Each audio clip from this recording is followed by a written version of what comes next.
near today what we observe as the Wailing Wall, where the Jews carry out their worship.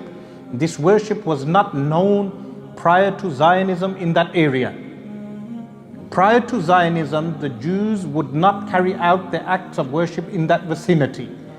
That vicinity was known as Hayyul Maghariba, the locality of the Moroccans. Later, with the founding of Zionism in the 1800s, late 1800s, Theodor Herzl, who was the founder of Zionism, he had many of those properties purchased. And even the caliphs of the Ottoman Caliphate, they permitted for Jews to build and construct a synagogue in that region. This was the inception of Jewish claims to what they refer to as the Temple Mount, even though the claims were not as focused as they are today in the early period of Zionism. After the founding of the State of Israel, even then, the claims were not as accentuated as they are today. Today, the claims have become more vocal and more militant, that many of the Zionist Jews, they claim the Temple Mount for themselves. So this temple, what they refer to as the Temple Mount, that wall, what they refer to as the Wailing Wall, near them, what we refer to that as, is known as Ha'itul Buraq, which is the wall of the Buraq, which was the ride of the Messenger of Allah sallallahu alaihi wasallam, of an interdimensional being, that the Messenger of Allah sallallahu alaihi wasallam tied near this wall, which is known as Ha'itul Buraq. And then the point of ascension for the Messenger of Allah sallallahu alaihi wasallam was the rock, where we have the golden dome, which is known as Qubbatu Sakhra, known as the dome of the rock. That construction was carried out by Abdul Malik bin Marwan, one of the early rulers in Islamic history.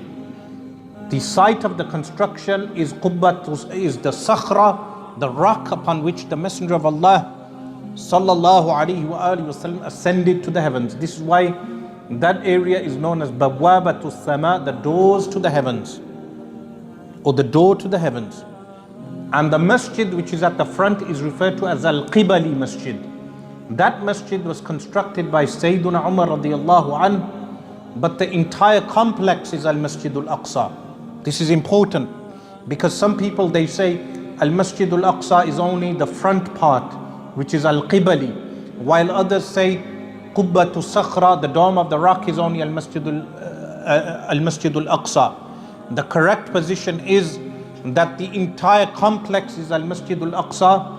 Sayyiduna Umar radiallahu anh only designated the front part for Salah, and this is why the front masjid, Al-Qibali, was constructed at that point, because the complex is too huge for a masjid to encompass the entire complex.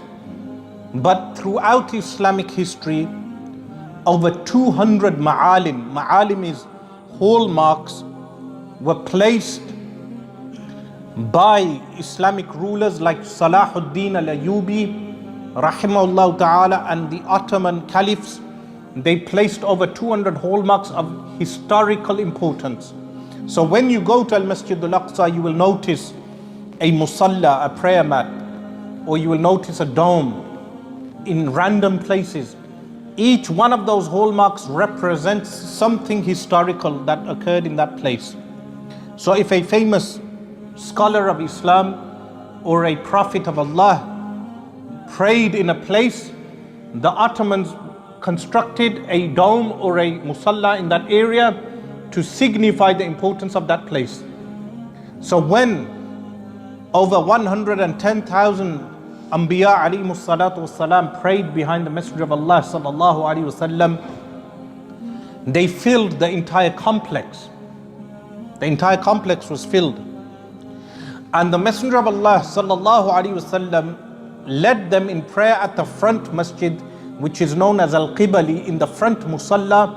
This is why Sayyiduna Umar radiallahu ta'ala anhu designated the masjid in that front part. This is why Al-Qibli was constructed there. So the preservation of Al-Masjid Al-Aqsa is not just the front building, Al-Qibli. It is not just the preservation of Qubbatu Sakhra, the dome of the rock. It is regarding the preservation of the entire complex, which is Al-Masjid Al-Aqsa. And this is important to understand, because sooner or later people will make a claim to say that we can have a synagogue or a church constructed in the square. They will say this is not the masjid. They will say it's just the grounds. Why can we not have cohesion of the faiths by having a church or a synagogue constructed there? The response is very simple, that even that open ground is Al-Masjid Al-Aqsa.